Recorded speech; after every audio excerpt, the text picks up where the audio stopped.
August 7, 1942. For the first time since Pearl Harbor, the United States takes the offensive. U.S. Marines storm the Japanese-held islands of Tulagi, Gavutu, and Tanambogo. What followed was a brutal three-day battle of caves, bunkers, and close-quarters combat.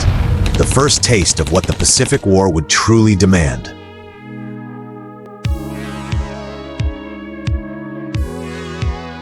After a string of Japanese victories across the Pacific, the enemy began building an airfield on Guadalcanal, threatening supply lines to Australia.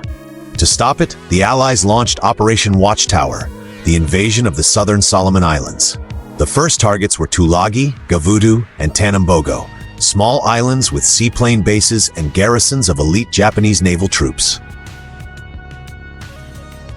Task Force 61 carried the 1st Marine Division under Major General Alexander Vandegrift. Their mission: seize the islands and deny Japan a forward base of operations.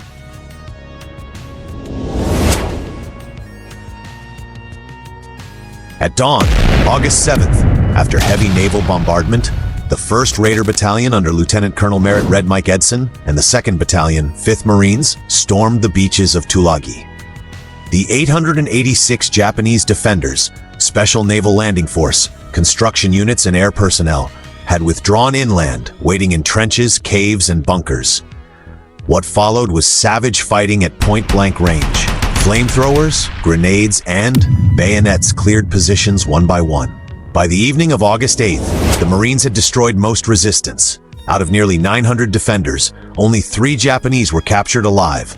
U.S. losses: 45 killed and 88 wounded.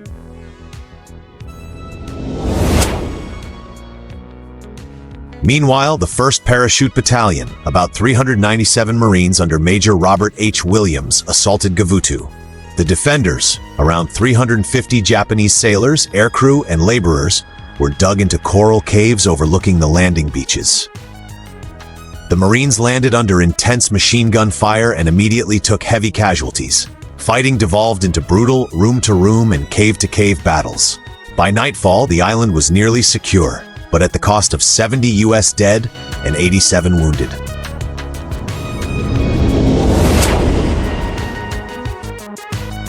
Tanambogo proved even deadlier.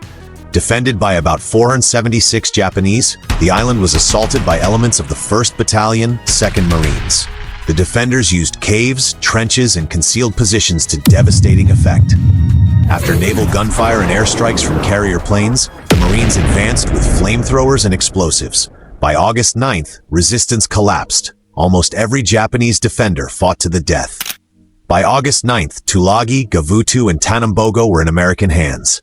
U.S. casualties totaled 122 killed and 245 wounded. Japanese losses were staggering, around 1,500 dead, with only 23 prisoners taken.